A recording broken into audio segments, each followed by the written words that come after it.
Hey guys, C-Breezy here.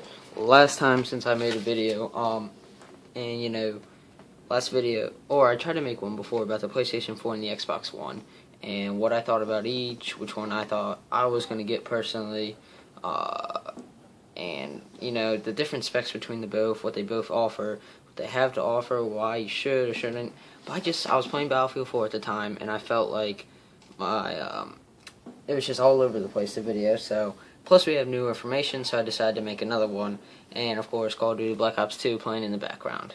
Alright, so PlayStation 4, when you first get it right out of the box, okay, you pull it out, you're going to have the console, the DualShock 4 controller, the USB cable, the HDMI cable, which is the first time Sony's ever included an HDMI cable in their consoles as far as PlayStation 2 or PlayStation 3. All those you had to get one separate from a store.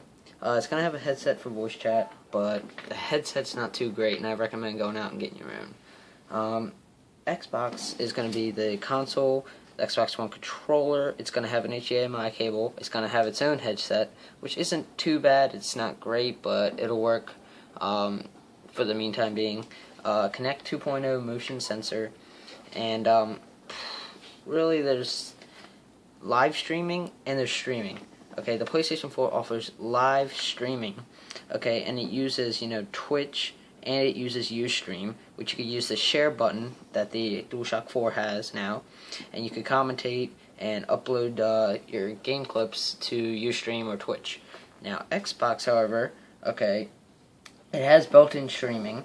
You don't really need internet connection to broadcast your gameplay. Actually, no. Take that back. You need internet connection to broadcast your gameplay. Twitch TV, okay, is the only streaming that you have on the Xbox One. The PlayStation 4 has, Ustream also. However, Ustream, I don't know how many of you guys use it. I just use Twitch, so that for me isn't too big of an issue to focus on. Okay, Xbox Live versus PlayStation Plus. Now, PlayStation, of course, Plus was an optional feature in the PlayStation 3, but now it's going to be mandatory if you want to play online in games. And that's going to cost about $50 a year, which is $10 less compared to the Microsoft, whereas Microsoft we're going to see $60 a year. And with the Xbox Live, however, they're used to it, they know what to do, and both are going to offer 2 free games a month. The new thing that I really like about Xbox Live is you can have up to your friends list. You can have up to 1,000 gamer tags, which is more than enough, really, for me. Now let's get into the technical specs, which the PlayStation 4 has a lot higher technical power than the Xbox One, let's face it. Okay, so both come with a Blu-ray and a DVD. However, the RAM on the PlayStation 4 is a lot better with a GDDR5, whereas the Xbox One has a DDR3. However, it does have a 32 megabyte eSRAM. Alright? The CPU, both are about the same, single chip, basically single chip x86 AMD Jaguar processor. Both are having 8 cores, okay, with the CPU on the Xbox One running at 1.75 gigahertz. Alright.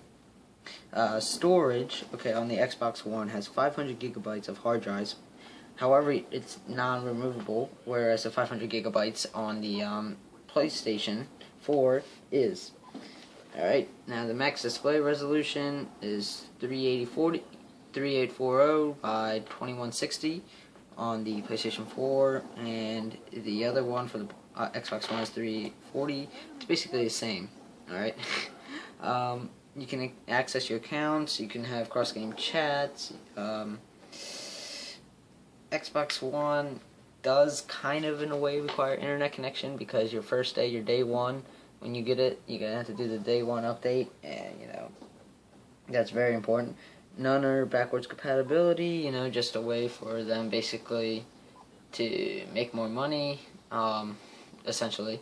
And then we get into the controllers, each one very nice. The PlayStation 4 controller has the touchpad, which is really cool. It's also got the share button, and it's redesigned and apparently fits a lot more, and it's got a lot better of a grip. Xbox One controller, then of course the PlayStation 3 controller. Xbox One controller, however, has right now it currently has a better D-pad. The rumble time is a lot better, and it's got a better D-pad. Okay, now it's gonna have rumble triggers basically, which you're definitely gonna feel the difference between whether you're shooting a RPG versus you going out there shooting a pistol or something if you're in a shooter game. Okay, thumbsticks, of course, better gripping, better D-pad, and of course the rumble triggers. Alright, moving on now. Okay, here's where the extra $100 kind of comes in with the Xbox One, because it includes the Kinect 2.0 in it, and of course additional features in it. It's really cool, such as the 1 year of fitness, the fitness app I guess you get with it. Okay, so you have the new Kinect 2.0 versus the PlayStation 4i. Now the 2.0 is bundled in with it, so that means developers out there are going to be producing more for that, because they know, hey, you know, people out there, more people have it, they're willing to get it.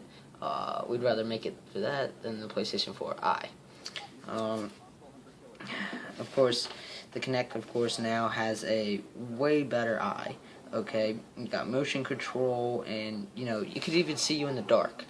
Okay, and it recognizes you, and that's great because, like, if you have your own personalized settings on it, you can go to it and access those if it just sees you. As far as internet connection on the Xbox One, if you don't have it and you don't have Xbox, ooh, nice kill. But if you don't have the Xbox Live, you cannot access Netflix or Hulu Plus or any of that. Whereas you can on the PlayStation 4, and PlayStation 4 has PlayStation Vita, which you could also play games on. You got Snap Mode and multimedia on the Xbox One. And you got game capture and sharing on both. Xbox One, you know, you get, let's say you get a nice kill like that. You can go back like a few seconds before and capture that and edit it, which is really cool if you haven't checked out other videos on what you can do to edit it on your Xbox One. Alright, let's talk about launch games, because essentially games are kind of what some people go by, and that's what they decide as far as their console goes. So the PlayStation 4 has a major one-up with Killzone Shadowfall, Drive Club, Final Fantasy, and Infamous Second Son. Knack is also a new game made for, I think, younger people, although older people can play it. And then, of course, Final Fantasy, going to be picking up a lot of people. Realm Reborn was made in 2010, but, you know, they didn't like it. People didn't like it as much, so they're going to redo it and add in some cool effects. Xbox One, however, is coming out with Dead Rising 3, Forza 5, Crimson Dragon, Rise, Son of Rome, Titanfall, which is, it's not coming out, I don't believe, in the launch date, but it's in the future. Of course, Halo and Project Spark. Alright, now you have games that are going to be on both of the consoles, essentially. And that's going to be Call of Duty Ghosts, Watch Dogs, Assassin's Creed Black Flag, FIFA 14, and then, of course, you got Battlefield 4. And finally, I'm going to throw my own opinion. I'm getting the Xbox One. It's going to be more money. I got to conserve more money to get it for Christmas. But I'm getting it because my friends are getting it. And to be honest with you, all these technical specs, all these little features are minimal if you're not having a good time. And if you aren't out there enjoying it with your friends, then what's the point of having the system? I mean, you would still have fun by yourself, but when I'm sitting there with my friends, we're making jokes, and we're, you know, basically going out there killing people on Black Ops 2, it's a lot more fun than if you just sit there by yourself sometimes.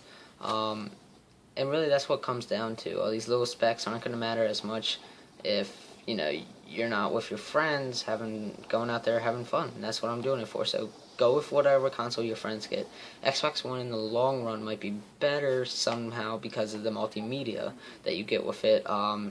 You know, switching between, it's really fast. You're switching between like football and just playing Forza or whatever. So yeah, go check it out, do your research, find out, and get whichever one your friends are getting, to be honest with you. Alright, Sea Breezy, out.